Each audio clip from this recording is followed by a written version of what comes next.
Although there have been more than enough of these Souls games over the past decade, most of which have come from Software themselves, it's still not a formula that I've grown tired of, and it's great to see the competition try to tackle it in their own ways, with Code Vein arguably being the most creative approach. It's a shame then that the development team wasn't capable of releasing the same kind of polish as From Software. And while Code Vein is certainly enjoyable, it's also lacking in a lot of areas that could have made it truly great. The story starts off with your custom created character having amnesia. Yeah, I know, an anime that features amnesia, truly unheard of. Let's keep piling it on. You're also the chosen one, with, quite literally, special blood, and only you can save the world. The world of Code Vein has its people being brought back to life as revenants, who have superhuman strength and near limitless potential, which is handy for swinging around giant swords. However, this comes at the cost of a thirst for human blood, and neglecting to partake for too long will have the individual mutate and lose control of their mind, which makes up the vast majority of the game's enemies.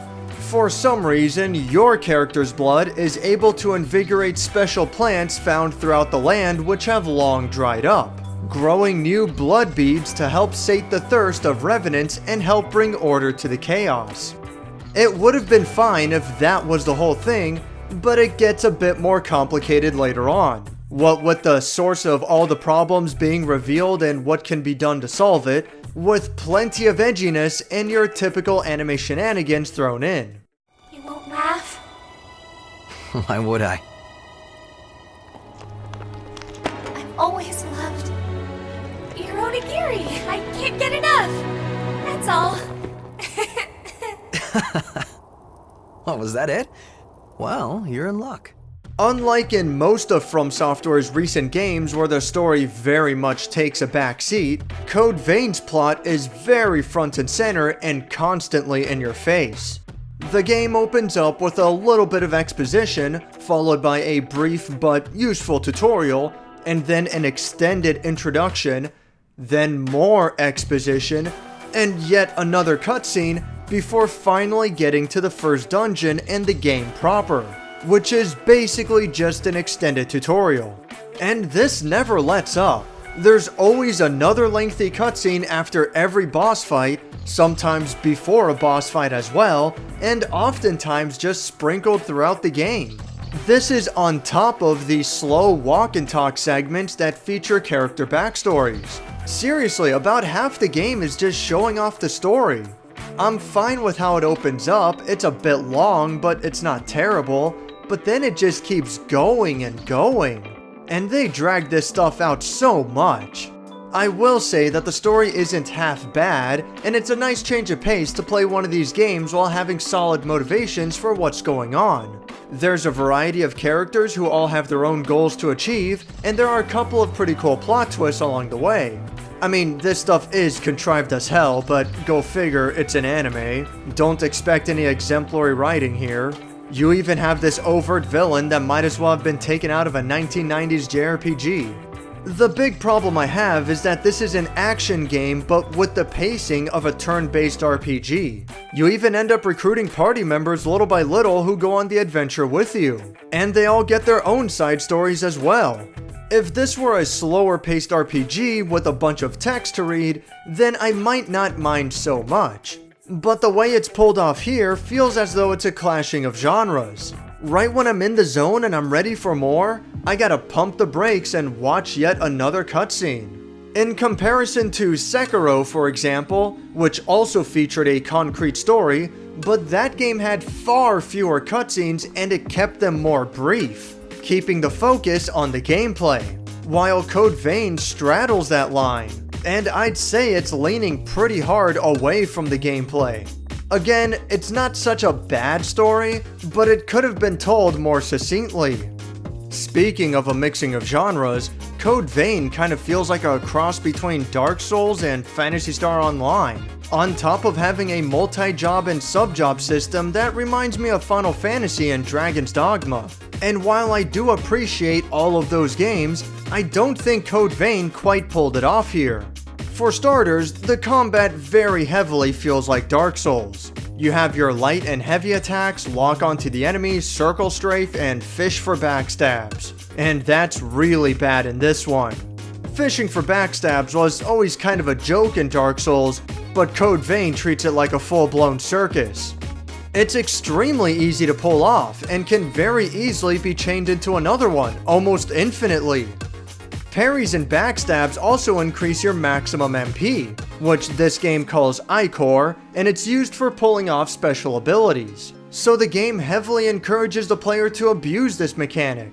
And unlike Dark Souls, where it's a simple and short animation, Code Vein has to have this ridiculous cinematic. It's cool the first time, maybe not so much the 100th time. Enemies are also your very usual fare. Regular guys, both unarmed and with weapons, big guys, fat guys, dogs, elite soldiers, you've seen it all before. There are also a ton of reskins in this game, so be prepared to see the same enemy models reused over and over again. And the same goes for the environments. City at sunset, city at night, city in the desert, city on fire, lots of cities to go through. Despite a lot of the game reusing its assets, I will say that it's just barely varied enough so that it doesn't get on my nerves. But it is pretty clear that the design team was cutting corners wherever they could. Equipment is like a very simplified version of Dark Souls, with 5 main weapon types and a few jackets that act as your armor. While most weapons within the same category perform similarly, most of them do have slightly different properties, and it's likely that players will end up sticking with a handful of favorites. With an emphasis on a handful because you're going to be switching out equipment very often. They didn't bother to implement durability in the equipment, thank goodness, but there are different classes or jobs or vocations or what have you that are called blood codes, and these determine your general playstyle. Each blood code will alter your character's stats between strength, dexterity, weight limit, maximum health, and so on, and they all come with their own exclusive special abilities. After having these abilities equipped and defeating a sufficient number of enemies, those abilities can then be used across other blood codes. So the game both encourages and rewards the player for exploring the different options available. And it also helps keep the game fresh as new weapons and abilities often need to be equipped. Of course, all of that is completely optional. You can stick with similar blood codes and leave it at that. However, it soon becomes very important to have a lot of abilities available to tackle the trickier segments of the game. For example, one of the game's earlier bosses, the Butterfly of Delirium, can be very difficult with low mobility. However, having a magic-based character with high speed makes the fight much easier. That said, I will admit that I never blocked or parried for the whole game, and I'm sure that's mostly my fault. But I did find it annoying how difficult it was to use a heavy weapon. Every swing takes such a massive drain out of your stamina, and then you have to just barely dodge an attack, if at all, while dealing pitiful damage over the course of the fight since you get to land hits so rarely. Or I can just zip around the battle and constantly poke with my spear, and it works out way better. There are also some oddities about the blood code system that doesn't sit well with me, not the least of which is that they can be switched out at any time, even in the middle of combat if you can get through the menus quickly enough. I mean, sure, it's very player friendly, but it's also kind of odd to allow that much freedom. For example, if I find myself deep in a dungeon and on the brink of death, I can just switch in my teleport ability and get out of there safely. And if I don't have the MP to cast that teleport spell, then I can just switch in another spell that trades my health for MP. In Dark Souls, you would have to commit to equipping that magic spell well ahead of time, but here it's just whatever. There's also a lot of overlapping, and most of the blood codes won't be used after their abilities have been mastered, simply because the later blood codes are just better. Something that made Dark Souls pretty special was how rigidly it would tie the player to a build by making each level up a serious investment that only got more expensive. So you really needed to figure out a playstyle that appealed to you and make it work. Yes, as much as I hate Dark Souls 2, even that game handled it pretty well. You can make just about any build work out with reasonable effort. Even though I would have likely had a much easier time sticking with the basic sword and shield, I was always most interested in strength plus faith builds, which was a challenge at times, but it was always rewarding because it was mine. And Dark Souls was well designed to allow just about any playstyle to work. Code Vein handles it differently. Some bosses have strong magic defenses, while others demand a heavy physical weapon to make short work of. There's always some kind of weakness, so to speak, an easier way to deal with the situation by utilizing your different blood codes. And while I wouldn't necessarily call this approach bad, it's definitely not my personal preference. Consequently, this also devalues the concept of leveling up. In Dark Souls, each stat needs to be invested in one at a time, which makes leveling a much slower but also more intimate process. Once you've banked those points, you'd better be happy with them. Granted, Dark Souls 2 and 3 alleviated this a little, but not without its own required workarounds and limitations. In Code Vein, you simply level up. Period. In this sense, leveling up is more like a difficulty modifier than anything else. If the game is currently too difficult for you, then simply level up a bit and you'll be able to take an extra hit or two before going down.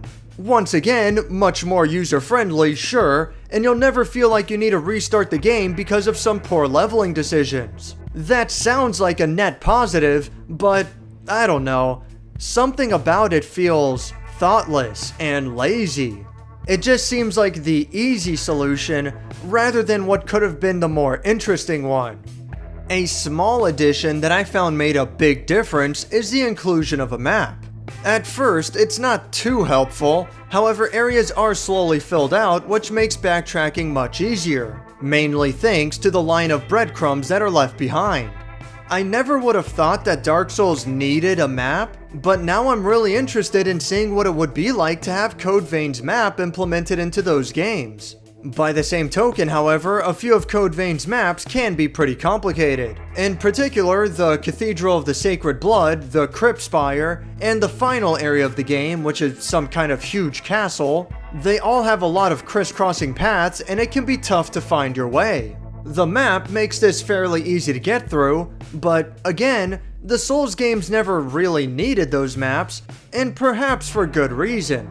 It's another aspect that makes the game much more friendly to get into, that's for sure, which is a vibe that I got throughout. Like, Dark Souls games always have a poison swamp that's a real pain to get through, and while Code Vein has a swamp too, it's at least not poisonous, nor is it nearly as obnoxious. There are poison enemies, but it's nothing compared to the torture that From inflicts on players.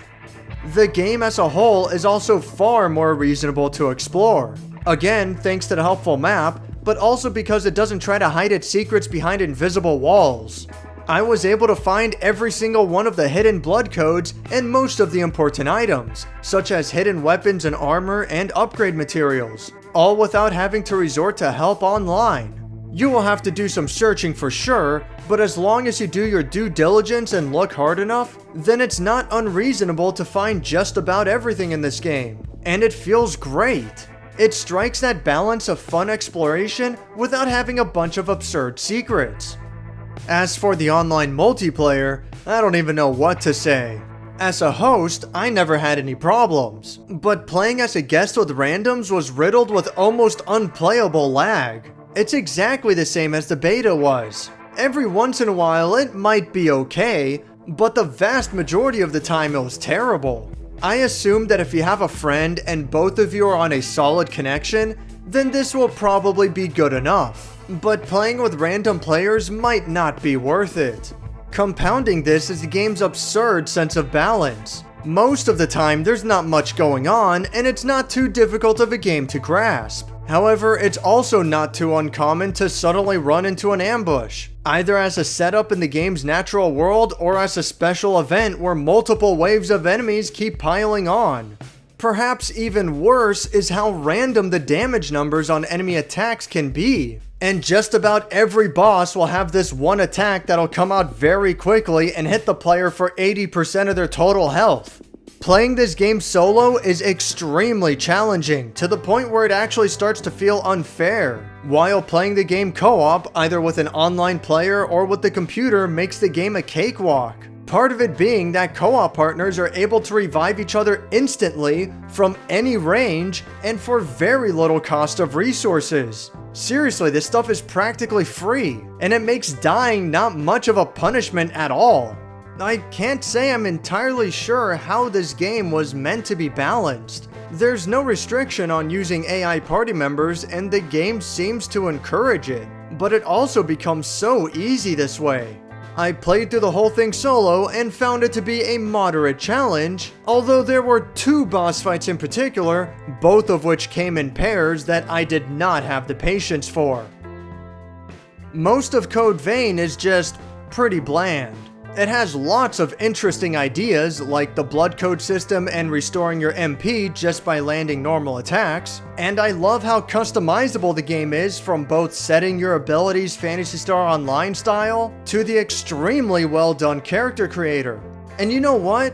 It's nice for once to see multiple status effects aside from just a couple of different types of poison. There's a lot of creativity here, but I don't think the game was executed all that well.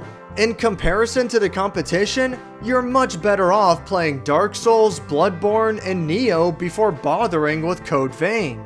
However, let's say you've played the rest and you're still looking for more. In that case, I would encourage others to give Code Vein a try.